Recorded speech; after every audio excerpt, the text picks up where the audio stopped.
The blood drained from Jin Sang's face as he stood frozen in the elementary school cafeteria doorway.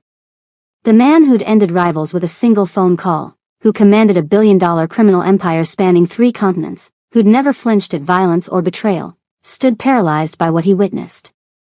His 8-year-old daughter, Zuri, sat alone at the end of a lunch table, her small brown hands trembling as milk dripped from her natural hair.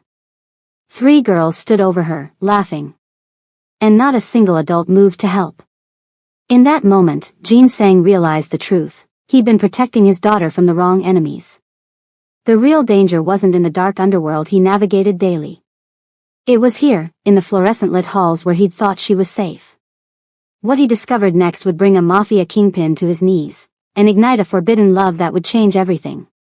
If you love intense Mafia romance, forbidden love stories, and family drama that'll have you on the edge of your seat, you're in the right place. Don't forget to like this video, subscribe, and hit that notification bell so you never miss our dramatic stories. Drop a comment telling me if you've ever had to fight for someone you love. Now, let's dive into Jin Sang and Zuri's story. Jin Sang Kong didn't do spontaneity. Every move he made was calculated, every decision filtered through layers of strategy and risk assessment. It's how you survived in his world, the world of the Korean-American underworld where he reigned as the untouchable head of the Kong Corporation, a legitimate tech empire that served as the perfect front for the syndicate he truly commanded. But Zuri had changed everything. 8 years ago, he'd found her, a 3-month-old baby girl abandoned at a church in Koreatown, wrapped in a pink blanket with nothing but a note, "Please give her a better life than I can." He should have walked away. A man in his position had no business raising a child, especially one who would make him vulnerable. But when those honey brown eyes had locked onto his, something in his carefully constructed armor cracked. Zuri Kong became his weakness and his greatest strength. The only pure thing in his dark world. Which is why that Tuesday afternoon, canceling a meeting with his underbosses felt right. He'd been distant lately, too many territorial disputes, too much bloodshed requiring his personal attention. Zuri had been quiet at breakfast, her usually bright eyes dimmed, and guilt gnawed at him. Westbrook Preparatory Academy sat in an affluent neighborhood of Los Angeles, its pristine grounds and ivy-covered walls projecting prestige. Jin Sang had paid enough in tuition to fund a small country. Surely his daughter was safe here, thriving, making friends. He was wrong. The cafeteria buzzed with the controlled chaos of elementary lunch hour. Jin Sang stood at the entrance, his 6'2" frame immaculate in a Tom Ford suit, his presence commanding attention even among the chaos of children. His security detail waited outside. This visit was meant to be personal, not intimidating. His dark eyes scanned the room for Zuri, and when he found her, his heart stopped. She sat alone at the far end of a lunch table, her back rigid, her movements careful and small as if trying to make herself invisible. Her beautiful box braids, which she'd excitedly asked their housekeeper Mrs. Choi to help style, were disheveled. But it wasn't her isolation that made Jin Sang's blood run cold. It was the 3 girls standing around her, deliberately knocking their lunch trays so milk splashed onto Zuri's uniform. It was the boy making exaggerated monkey gestures while his friends laughed. It was the way Zuri kept her eyes down, her small hands trembling as she continued eating as if nothing was happening, as if this was normal. As if this was survival.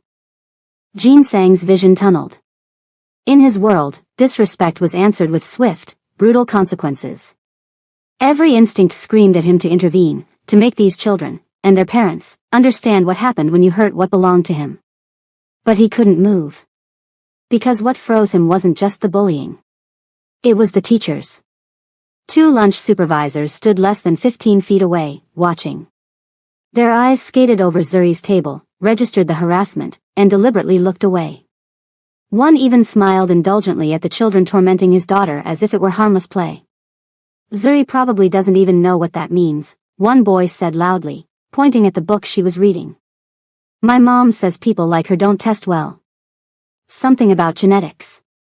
The girl next to him giggled. "My dad says it's weird that her dad is Korean. Like, did he buy her or something?" Jin Sang's hands clenched into fists. In that moment, he understood a violence that transcended his professional brutality. This was primal, paternal, unstoppable. Then he saw her face. Zuri looked up briefly, and Jin Sang saw his daughter's expression, not angry, not confused, but resigned. Accepting. As if she'd heard these things so many times they'd become background noise to her existence. Mr. Kong? The voice shattered his focus. He turned to find a woman standing beside him, mid-30s, dark skin that seemed to glow in the fluorescent lighting, natural hair pulled back in a professional bun, wearing a simple but elegant dress that somehow stood out in this sea of privilege. Her eyes were sharp, assessing, and held something he rarely saw when people looked at him, no fear. "I'm Lillian Nandi," she said, extending her hand. "I'm the new student counselor. You must be Zuri's father." Jin Sang shook her hand automatically, his mind still processing what he'd witnessed. "You're new. Started 2 weeks ago." Lillian's gaze drifted to Zuri's table, and something dark flickered across her features. "I've been trying to address certain patterns in this school. Your daughter is exceptional, Mr. Kong. And she deserves better than this. You've noticed?" His voice was dangerously quiet. "I've documented 17 separate incidents involving Zuri in my short time here." Lillian pulled out a tablet, her fingers moving swiftly.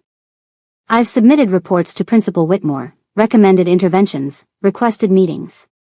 I've been told I'm being overly sensitive and seeing problems where there are just normal childhood interactions." Jin Sang looked at this woman, this stranger who'd shown more care for his daughter in 2 weeks than this institution had in months. "Why are you telling me this?"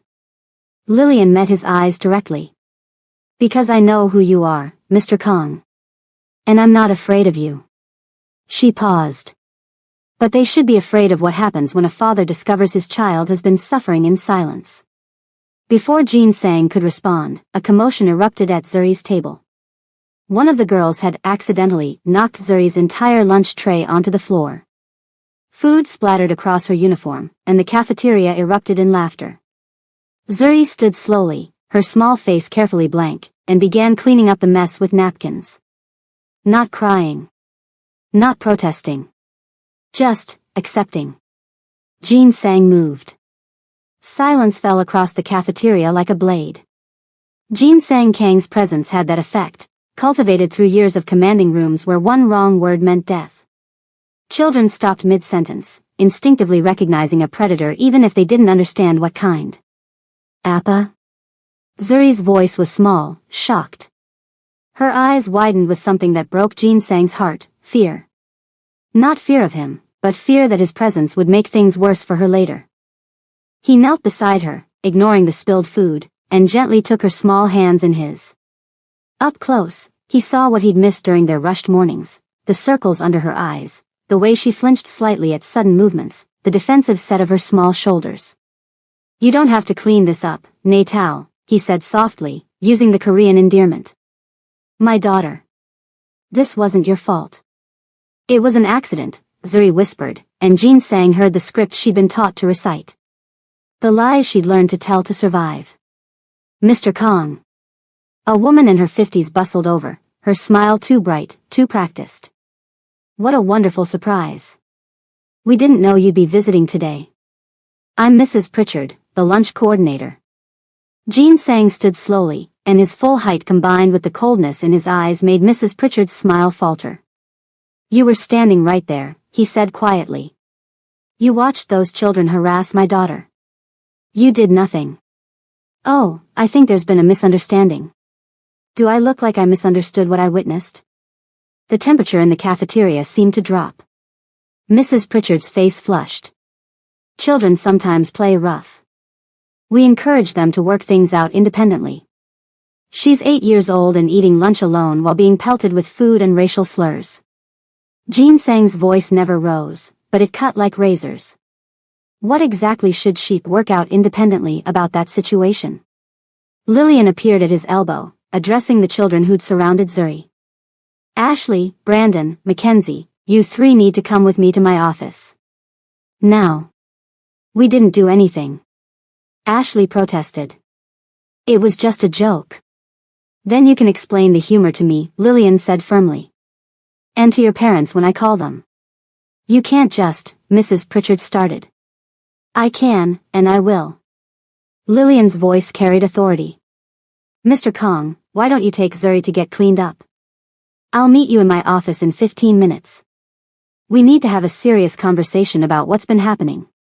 Jin Sang wanted to burn the entire building down. Instead, he helped Zuri to her feet and led her out of the cafeteria, hyper-aware of her small hand in his, how she walked close to his side as if he were a shield. In the bathroom, Jin sang wet paper towels and gently cleaned the food stains from her uniform while Zuri stood silent, tears finally tracking down her cheeks. Why didn't you tell me this was happening? He asked gently. I didn't want to bother you. Her voice was barely audible. You're always so busy with work. And I thought if I was just nicer, if I tried harder to be their friend, it would stop. Jin Sang's heart shattered. He pulled his daughter into his arms, feeling her small body shake with suppressed sobs. Oh, nay Sarang. Nothing you did caused this. Do you understand? This is not your fault. But they say. I don't care what they say. He pulled back to look into her eyes. You are brilliant, beautiful, and strong. You are a Kong. And no one, hurts my family without consequences. Something in his voice must have penetrated because Zuri's tears slowed. What are you going to do, Appa? Jin Sang thought of the various ways he dealt with enemies over the years. None of them were appropriate for an elementary school. I'm going to fix this, he promised. But I need you to tell me everything. Every incident, every word, every person who hurt you or stood by watching. Can you do that? Zuri nodded slowly. Ms. Nandi is nice. She actually listens. Lillian Nandi. The counselor who'd approached him without fear, who documented his daughter's suffering when everyone else had looked away. Interesting. I know you're probably as angry as Jin Sang right now. Trust me, this story gets even more intense. But before we continue, if you're loving this Mafia romance drama, smash that like button and make sure you're subscribed with notifications on. Comment below, #ProtectZuri if you think Jin Sang should take matters into his own hands, or #SystemChange if you think he needs to work within the system. Now, let's see what happens when a Mafia boss meets a fearless counselor. Lillian Nandi's office was small but personal, decorated with artwork celebrating black excellence, shelves lined with books on child psychology and cultural competency, and a small diffuser releasing lavender scent into the air. It was a sanctuary, Jin Sang realized. A safe space in an institution that had proven itself hostile. She sat across from him now, with Zuri between them working on a puzzle Lillian had provided. Jin Sang studied this woman who'd somehow appeared exactly when he needed her. I'm going to be direct, Mr. Kong, Lillian said, pulling out her documentation. Zuri has been systematically bullied since the school year began 4 months ago.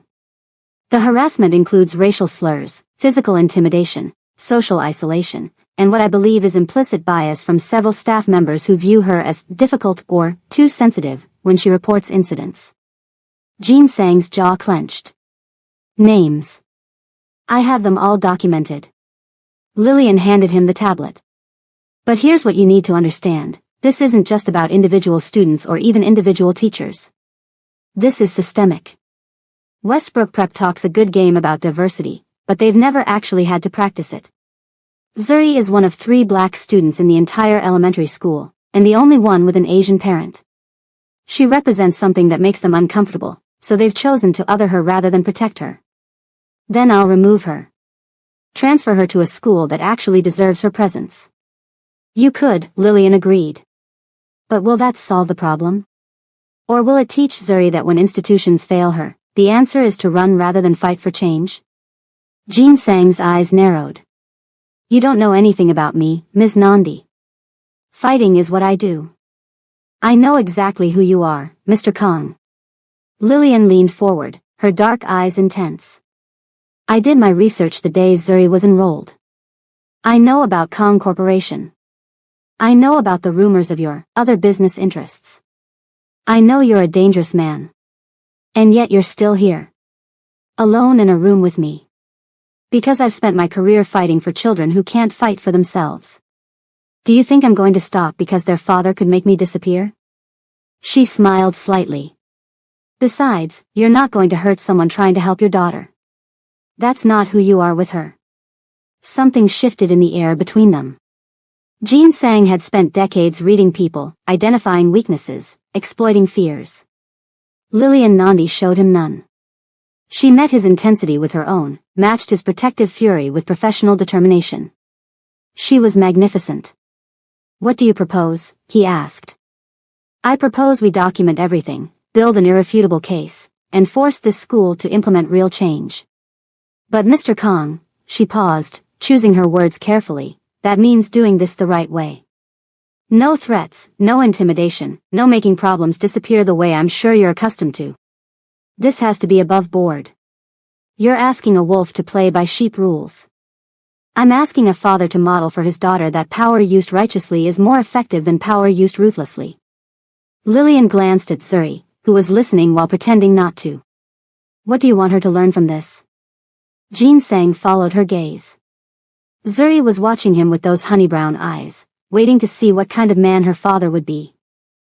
He thought of his own father, brutal, uncompromising, teaching Jean Sang that mercy was weakness and fear was the only currency that mattered. That legacy had built an empire but destroyed a family. "I want her to learn that she's worth fighting for," Jean Sang said quietly.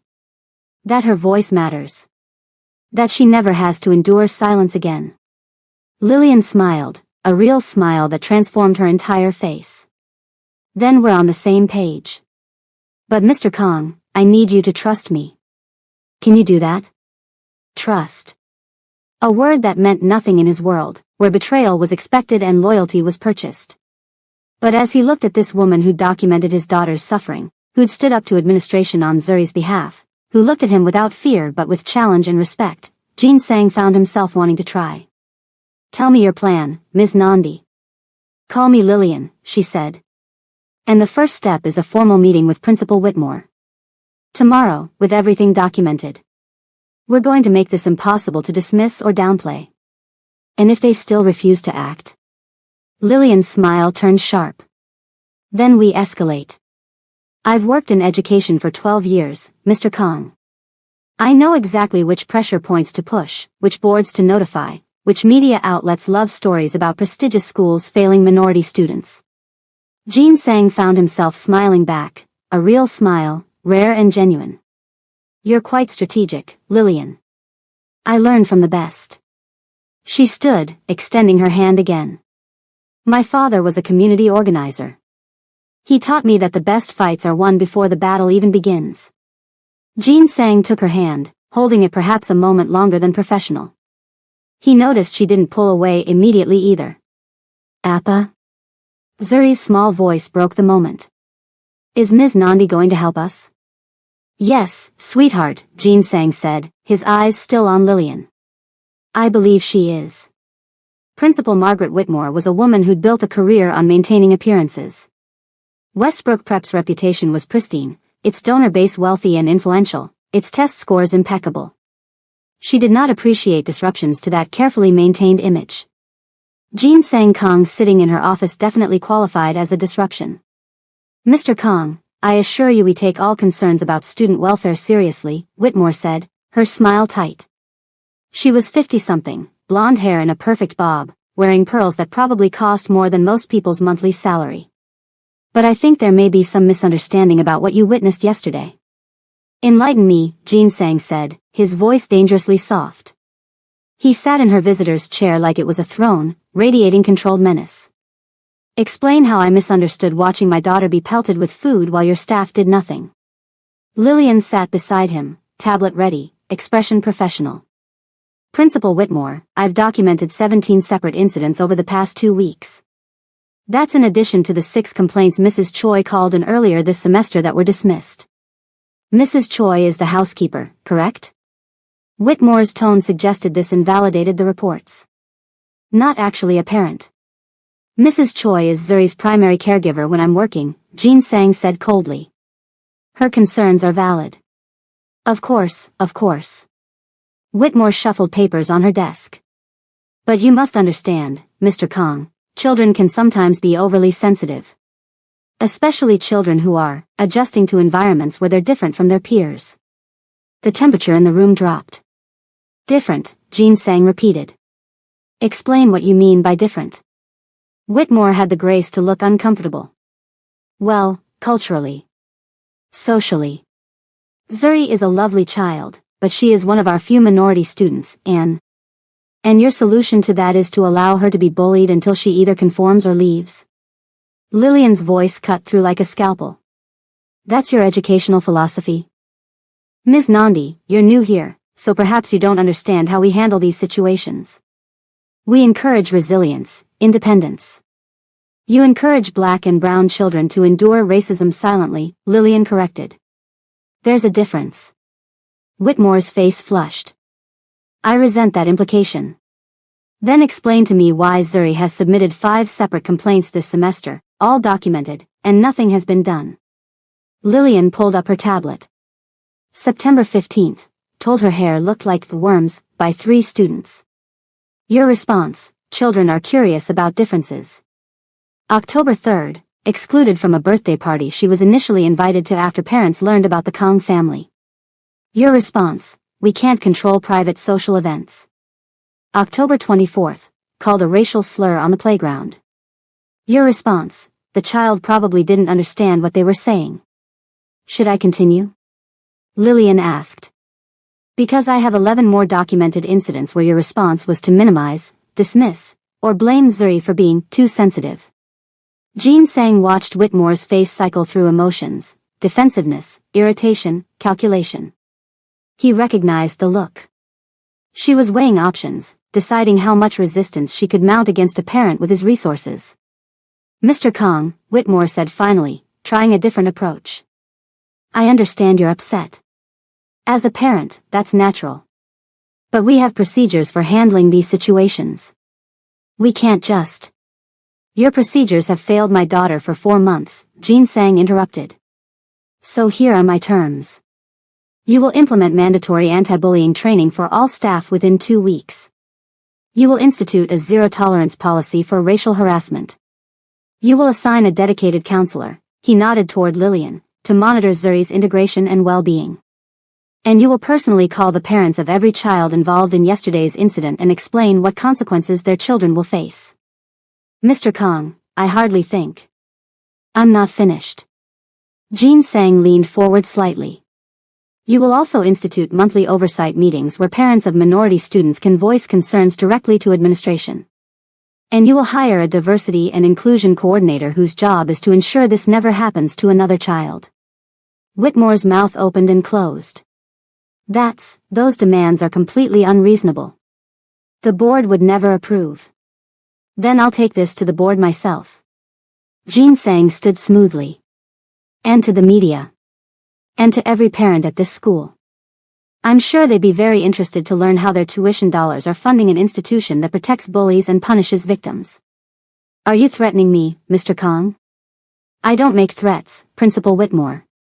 Jean Sang's smile was cold. I make promises. And I promise you, either this school changes, or I will ensure everyone knows exactly what kind of environment you've created here. He turned to leave, Lillian gathering her materials to follow. They were at the door when Whitmore's voice stopped them. You can't just come in here and demand we restructure our entire approach because your daughter is having trouble making friends. Jean Sang turned slowly. My daughter was eating lunch alone while children threw food at her and called her racial slurs. Your staff watched and did nothing. If you think that's acceptable, then this institution is more broken than I realized. She's probably exaggerating. Are you calling my daughter a liar? The question hung in the air like a blade. Whitmore seemed to realize she'd crossed a line. No, I just meant. You meant that a black child's experience of racism is inherently questionable. That her pain is subject to your interpretation and approval. Jean Sang stepped closer. Let me be very clear, Principal Whitmore. Zuri is 8 years old. She should be worried about math homework and playground games, not survival strategies for daily racism. The fact that you can't see that as a catastrophic failure tells me everything I need to know about your leadership. He left without waiting for a response, Lillian close behind. They didn't speak until they were outside, the California sun bright after the oppressive atmosphere of Whitmore's office. That went well, Lillian said dryly. Jean Sang glanced at her, surprised to find amusement in her expression. You're not concerned? Concerned? Mr. Kong, you just did something most parents don't have the courage or resources to do. You demanded accountability. She smiled. Though I will note, you have a very intense negotiating style. I find intensity yields results. In your usual business, I'm sure it does. Lillian tilted her head, studying him. But this is different. Whitmore will likely dig in her heels now, see this as a power struggle she can't afford to lose. Then what do you suggest? We go over her head. District board meeting is next week. We present everything there, publicly, with full documentation. Lillian's eyes gleamed with strategic fire. We make this about systemic change, not just one principal's failures. Harder to dismiss, easier to gain support. Jean Sang found himself fascinated by her tactical mind. You've done this before. 3 times. One twice, and the third time led to a superintendent's resignation, so I count that as a win too. She checked her watch. I need to get back to work, but Mr. Kong, Jean Sang, if I may? Yes. Zuri told me something yesterday. She said she prays every night to be strong enough for school the next day. Lillian's expression softened with pain. An 8-year-old shouldn't need that kind of courage just to get through a school day. So whatever we need to do to change this, I'm with you. All the way. Jean Sang felt something shift in his chest, an unfamiliar warmth spreading through his usually cold tactical mind. Why are you doing this? You barely know us. Because I was that little girl once, Lillian said quietly. Brilliant, black, and alone in spaces that didn't want me. And I didn't have anyone fighting for me. I won't let history repeat itself with Zuri if I can help it. Before Jean Sang could respond, his phone buzzed. He glanced at it and frowned. I have to go. Work issue. Of course. Lillian started to leave, then paused. Jean Sang? Be careful. Whatever work issue you're dealing with, Zuri needs her father. Don't do anything that might take you away from her. She walked away before he could ask what she meant, leaving Jean Sang standing in the parking lot wondering how this woman he'd known for barely 24 hours could already read him so accurately. His phone buzzed again. The message was from his second-in-command, Yoon, we have a problem. The Chong family is moving on our territory. Need you at the warehouse. Jean Sang looked up at the school building where his daughter sat in a classroom, trying to learn while carrying the weight of daily cruelty. Then at his phone, where his other life, the violent, unforgiving world of gang politics, demanded his attention. For the first time in his life, Jean Sang Kong wasn't sure which battlefield he was better equipped to fight on. The warehouse in Koreatown was tense with armed men when Jean Sang arrived. His inner circle stood around a table where a bloodied man knelt, one of the Chong family's lieutenants, caught trying to intimidate one of Jean Sang's legitimate business owners. Hyungnam, Yoon greeted him, using the respectful term for an older brother in the organization. He was at Kim's restaurant, demanding protection money. Said the Chong family was taking over this territory now that you're distracted. Jean Sang's expression didn't change, but everyone in the room felt the shift in atmosphere. He approached the kneeling man slowly, each step deliberate. Distracted, Jean Sang repeated softly. Is that what Park Chong thinks? That because I'm handling personal matters, I've grown weak? The lieutenant, barely 25, trying to prove himself, sneered despite his split lip. Everyone knows you've gone soft since you got that kid. The Dragon of Los Angeles, neutered by an 8-year-old. The man's words cut off as Jean Sang grabbed him by the throat, lifting him effortlessly. For a moment, the mask of the concerned father disappeared, replaced by the ruthless enforcer who'd built his empire on fear. You will deliver a message to Park Chong, Jean Sang said, his voice devoid of emotion. My daughter is not weakness. She is the only reason I still follow any rules at all. The only reason I don't burn his entire operation to the ground for this disrespect. Tell him to be grateful she's taught me restraint. He released the man, who collapsed, gasping. Tell him if he moves on my territory again, he'll discover exactly how dangerous a protective father can be. Now get out of my sight. The lieutenant scrambled away. Jean Sang turned to his men, who were watching with a mixture of respect and wariness.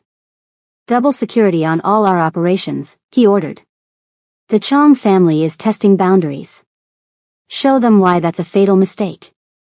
But, he paused, his voice hardening, no civilian casualties. No collateral damage. We're not animals.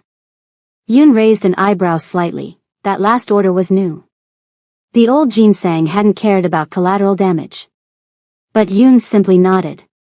Understood, Hyungnam. Jinsang's phone buzzed. A text from Mrs. Choi, Zuri asking when you'll be home. She wants to show you something from school. Guilt twisted in his chest. This was his reality, split between the daughter who needed him to be better and the empire that demanded he be ruthless. Yoon, you handle the rest. I'm going home. Hyungnam, we need to plan the response. You have your orders. Execute them. Jinsang was already walking toward the door. My daughter is waiting. Behind him, his men exchanged glances. The dragon was changing, and they weren't sure if that made him more dangerous or more vulnerable. At home, Jinsang found Zuri at the Kitchoi table with Mrs. Choi, working on homework. She looked up when he entered, her face brightening in a way that made his heart ache. Appa. You came home. I promised, didn't I? He kissed the top of her head, noting the paperwork spread before her. What are you working on? Ms. Nandi said I should write about someone brave I know. Zuri held up her paper proudly. I'm writing about you. Jinsang froze. He thought of where he'd just been, what he'd just done. Zuri, I'm not sure I'm the right choice. But you are. She insisted. You came to my school even though I know you were busy. You stood up to the principal for me. Ms. Nandi says that's what brave people do, they protect others even when it's hard. Jinsang crouched beside her chair, looking into those trusting eyes. What else did Ms. Nandi say? She said that real strength isn't about being scary or powerful. It's about using whatever power you have to help people who can't help themselves. Zuri tilted her head. That's what you do, right? At your company? Mrs. Choi, wisely, suddenly became very interested in preparing dinner. It's complicated, Natal, Jinsang said carefully. But I'm trying to be the person you see when you look at me. You already are, Appa. Zuri hugged him suddenly, fiercely. You're the bravest person I know. Over her head, Jinsang caught Mrs. Choi's knowing look. The older woman had been with him for 15 years, had watched him transform from a violent young enforcer to the man he was now. She knew all his secrets, all his sins. Mr. Kong, she said softly in Korean, the counselor, Ms. Nandi, she called earlier. She wants to meet with you tomorrow to discuss the board presentation. I told her you'd call back. Jinsang nodded, then paused. Mrs. Choi, in all your calls to the school this semester about Zuri, did anyone ever take you seriously? The older woman's expression darkened. They treated me like I was overreacting. One administrator even suggested that perhaps I was not understanding American childhood dynamics because I'm Korean. She snorted. I raised 4 children here. I understand perfectly. They simply didn't want to listen. Another failure. More adults who'd watched Zuri suffer and chosen comfort over action. His phone buzzed again. This time it was a number he didn't recognize. He answered cautiously. Mr. Kong? This is Lillian Nandi. I hope I'm not interrupting. Jinsang stepped into his home office, closing the door. Not at all. Mrs. Choi said you called. I wanted to update you on tomorrow's meeting with the district board. I've prepared a comprehensive presentation, but I need you to understand, these people are politicians. They care about optics, about liability, about keeping donors happy. So we give them what they care about. Jinsang's strategic mind engaged. Threaten their reputation, their funding, their legal standing. Exactly. But, Jinsang, she paused, and he found he liked how his name sounded in her voice. We need to be smart about this. Not aggressive. Passionate, yes. Demanding, absolutely. But if you come in like you did with Whitmore, they'll dismiss you as an overprotective parent with too much money and influence. You're saying I need to be less myself. I'm saying you need to channel your intensity into strategy rather than intimidation. He heard rustling papers through the phone. I've seen men like you before, Jin sang. Men who command respect through fear. But this situation requires something different. It requires vulnerability. Showing them what this has cost Zuri emotionally, what it's cost you as a father. I don't do vulnerability, Lillian. Then learn. Her voice was gentle but firm. Because that's what's going to reach them. Not threats, truth. Raw, honest truth about a little girl who prays every night for strength to face her school. That's what creates change. Jin sang was quiet, processing. In his world, vulnerability was death. Showing weakness invited attacks, betrayals, exploitation. But Lillian wasn't asking him to show weakness. She was asking him to show humanity. Will you be there? He asked. At the meeting? Of course. We're in this together. Together, he repeated, and the word felt foreign but right. Lillian, can I ask why you're investing so much in this? You could easily stay neutral, not risk your new position. Because I've spent my entire career watching children like Zuri slip through the cracks, she said quietly. Brilliant, beautiful black and brown children whose light gets dimmed by systems that don't value them. I became a counselor to stop that. To be the person I needed when I was young. Someone hurt you. It wasn't a question. Yes. And no one fought for me. So now I fight for others. She paused. Tomorrow, Jin sang. Let me see the father, not the CEO. Not the, another pause, careful, not whatever else you are in your business dealings. Just the man who loves his daughter enough to demand the world treat her with dignity. After they hung up, Jin sang sat in his office, staring at the photo on his desk, him and Zuri at her last birthday, both smiling, her wearing a princess crown he'd bought her from the most expensive toy store in LA. He'd killed men. Destroyed lives. Built an empire on violence and fear. Could he really transform into someone who fought with vulnerability instead of force? His door opened quietly. Zuri peeked in, holding her paper. Appa? I finished my essay. Do you want to read it? Jin sang held out his hand, and she climbed into his lap like when she was smaller, fitting perfectly against his chest. He read her words, childish handwriting describing him as brave, strong, and kind. Describing how safe she felt when he was near. Describing how he made the scary things less scary. By the time he finished, Jin sang's vision was blurry. This is beautiful, Natal, he managed. Ms. Nandi helped me with some of the spelling, Zuri admitted. Appa, do you think tomorrow the board will listen? Will they make school better? Jin sang thought of the meeting ahead, of Lillian's advice, of the choice before him, be the ruthless enforcer or the vulnerable father. I don't know, he admitted honestly. But I promise I'll do everything I can to make them listen. You deserve to feel safe at school, Zuri. You deserve to be happy. I'm happy when I'm with you, she said simply. Later that night, after putting Zuri to bed, Jin sang stood in his home gym, pounding the heavy bag until his knuckles bled, trying to reconcile the man he'd been with the man he needed to become. His phone lit up with a message from Lillian. Zuri showed me her essay about you today. She sees the best in you, Jin sang. Tomorrow, show the board why she's right to believe in you. Jin sang stared at the message for a long time, then typed back, thank you. For seeing us. For fighting for her. The response came quickly, I'm fighting for both of you. See you tomorrow. Jin sang set down his phone and looked at his reflection in the gym mirror, bruised knuckles, expensive suit discarded, the weight of two worlds on his shoulders. Tomorrow, he would have to be someone new. Someone who fought without fists, who commanded without fear, who led with truth instead of threats. For Zuri, he would find a way. And maybe, a small voice whispered in his mind, for the fierce counselor who'd looked at him without fear and seen something worth believing in. The district board met in a converted auditorium, all polished wood and harsh fluorescent lighting designed to intimidate. Jin sang sat in the audience section with Lillian beside him, her presence grounding him in a way he didn't fully understand. Breathe, she whispered as their agenda item approached. Remember, father first, CEO second. Jin sang nodded, but his hands were clenched into fists. Around them, parents filled the seats, Lillian had quietly mobilized several families with similar complaints, building a coalition rather than a solo attack. Next item, the board president announced, a stern woman named Dr. Patricia Simmons.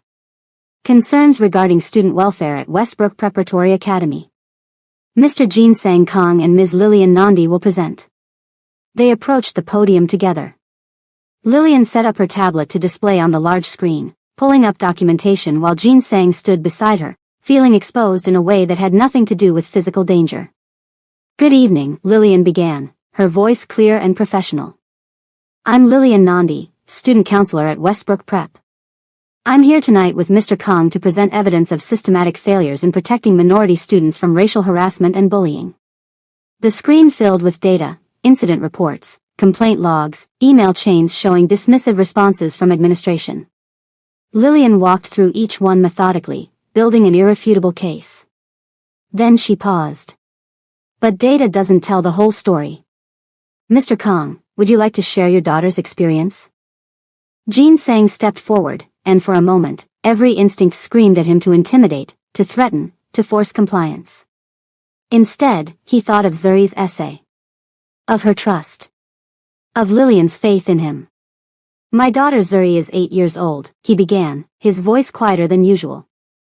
4 months ago, she started at Westbrook Prep. She was excited, she'd picked out her backpack, practiced her introduction, talked about making new friends. He pulled out his phone, displaying a photo of Zuri on that first day, beaming at the camera. 3 weeks later, she stopped smiling. She became quiet. Careful. I thought she was just adjusting. I was busy with work, too busy to see what was really happening. Jin Sang's throat tightened. Last Tuesday, I surprised her at lunch. I watched my daughter sit alone while children threw food at her. Called her names. Made racist gestures. And I watched school staff see it happen and do nothing. He looked up at the board members and let them see his pain, his fury, his desperation. That night, I checked on Zuri before bed. She was praying, asking God to make her strong enough to face school the next day. An 8-year-old, begging for strength to survive her education. Several board members shifted uncomfortably. Dr. Simmons' expression had softened slightly. I came here tonight not to threaten or demand, Jin Sang continued. I came to ask, how many other children are suffering in silence? How many parents don't have my resources to fight back? How many brilliant, beautiful children are being crushed by an institution that's supposed to nurture them?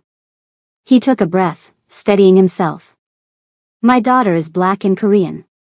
She exists at intersections this school has never had to accommodate before.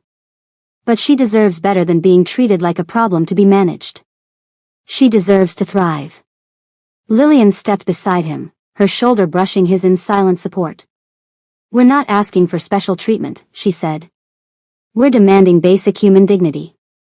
And we're asking this board to hold Westbrook Prep accountable for systematic failures that have harmed multiple students. We have additional families here tonight, Jin Sang added, gesturing to the audience. All with similar stories.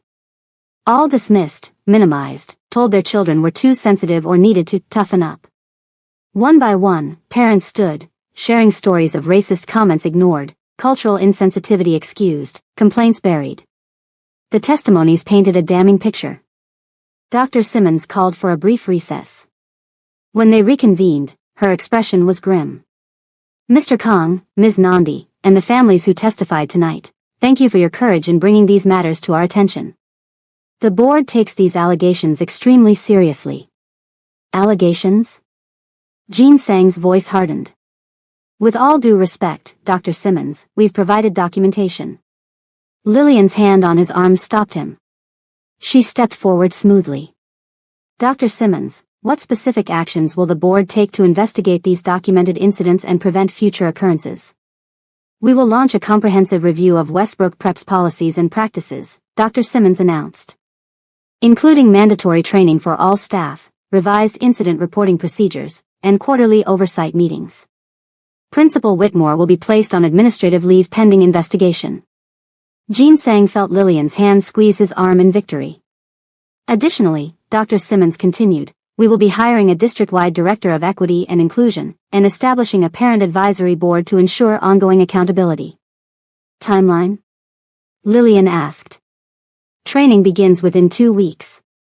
Full policy review completed within 60 days. Director hired within 90 days.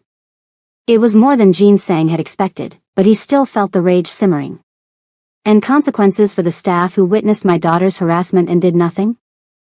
That will be addressed in the investigation, Dr. Simmons said carefully.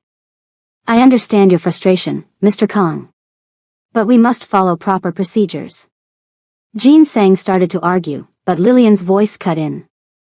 We appreciate the board's commitment to addressing these issues. We'll be watching closely to ensure these promises become actions. Outside afterward, Jean Sang rounded on her. They're going to drag their feet. Investigations, procedures, it's all bureaucratic stalling. Maybe, Lillian agreed. But it's also more than most parents ever get. And now we have it on record, publicly, with witnesses. They can't sweep this under the rug. Jean Sang ran a hand through his hair, frustration radiating off him. I want immediate justice. I want everyone who hurt Zuri to face consequences now. I know. Lillian's voice was gentle. But this is how systemic change works. It's slow, frustrating, and never feels like enough. But it's what will protect not just Zuri, but every child who comes after her. You're asking me to be patient. I'm asking you to trust the process. And me. She stepped closer, looking up at him. You did beautifully in there, Jean Sang. You showed them your humanity, your love for Zuri. That's what moved them.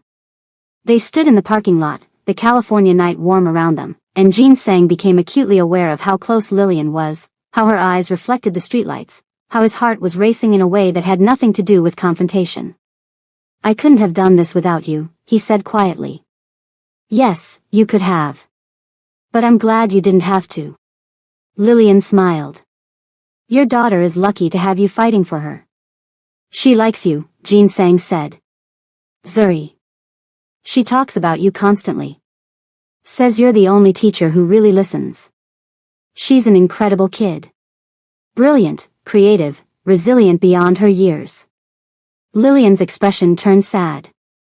She shouldn't have to be this resilient. No child should. You care about her. I care about all my students. But the way Lillian said it, the way she looked at him, suggested this was becoming more than professional concern. Jean Sang should have stepped back, maintained distance. Getting close to people was dangerous in his line of work. But Lillian wasn't just any person. She was fierce and fearless, strategic and compassionate, everything he'd never known he needed. Lillian. His phone rang. Yoon's number. Jean Sang cursed softly, then answered. What? Hyungnam, we have a situation. The Chong family hit one of our warehouses. 3 men injured, significant products stolen. Jean Sang's expression went cold. I'm on my way. He hung up, torn between 2 worlds again. Lillian was watching him with an unreadable expression. You have to go, she said. It wasn't a question. Yes. Jean Sang, she hesitated, then seemed to make a decision. I told you I know who you are. What you are. And I need you to understand something. He waited, tense. I don't judge you for the life you lead, Lillian said carefully. I don't know your full story, what brought you to where you are. But I need to know, are you trying to be better? For Zuri? Every day, Jean Sang admitted. Every single day, I try to be the father she deserves instead of the monster I was raised to be. Lillian nodded slowly. Then that's enough. But Jean Sang, whatever you're about to do tonight, ask yourself, would you want Zuri to know about it? Would you want her to see it? She left before he could respond, walking to her car with the same confidence she'd shown in the board meeting. Jean Sang stood there, watching her go, her words echoing in his mind. Would you want Zuri to know about it? His phone buzzed again. Yoon, demanding his presence, his leadership, his ruthlessness. Jean Sang looked up at the stars barely visible through LA's light pollution, and made a choice that would change everything. He called Yoon back. Handle it. Non-lethal response, no civilian exposure, minimal damage. Send the message but don't start a war. Hyungnam, this kind of disrespect requires. It requires exactly what I just ordered, Jin Sang cut him off. I trust you to execute this appropriately. I'm going home to my daughter. He hung up before Yoon could argue. For the first time in 20 years of running the Korean underworld in Los Angeles, Jin Sang Kong chose family over empire. And it terrified him almost as much as it freed him. 3 months later. Westbrook Prep Spring Assembly looked different now. The stage featured artwork from students of all backgrounds. The program included performances celebrating multiple cultures. And in the front row, Zuri Kong sat between two friends, real friends who'd reached out after the administration changes began, smiling genuinely for the first time in months. Jin Sang watched from the parents section, feeling something unfamiliar warm his chest. Pride. Peace. Hope. She looks happy, Lillian said, sliding into the seat beside him. Because of you, Jin Sang replied. Because of both of us. And because she's stronger than either of us realized. Lillian smiled at Zuri, who'd spotted them and was waving excitedly. The new principal starts next week. She has a background in equity and inclusion. I'm cautiously optimistic. You're always cautious. And you're learning to be. Lillian's tone was teasing. I heard you've been meeting with community leaders about reforming your business practices. Legitimate ventures only, or so the rumors say. Jin Sang glanced at her. You have interesting sources. I pay attention. She met his eyes directly. Are the rumors true?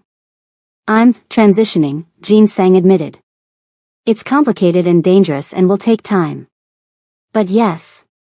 I'm trying to build something Zuri can be proud of instead of something she'll have to escape from. That's brave. That's terrifying, he corrected. My whole organization is in flux. Allies are questioning my leadership. Enemies smell weakness. But you're doing it anyway. For her. Jin Sang nodded toward Zuri. And for. He stopped himself, but Lillian's knowing smile suggested she'd heard what he didn't say. For you. Over the past 3 months, their collaboration on Westbrook's reforms had evolved into something neither could fully name. Dinners to discuss Zuri's progress that stretched into conversations about everything else. Late-night calls about policy changes that became confessions of dreams and fears. Moments when their hands would brush and neither would pull away. Jin Sang was falling for Lillian Nandi, and it was perhaps the most dangerous thing he'd ever done. Jin Sang, Lillian said quietly, her voice carrying weight, what are we doing? I don't know, he admitted. But I know I can't stop. You've changed everything, how I see the world, how I see myself, what I want my life to be. I'm a school counselor with student loans and a studio apartment, she said, but her eyes were soft. You're a man trying to be better, he interrupted. A father learning to fight without fists.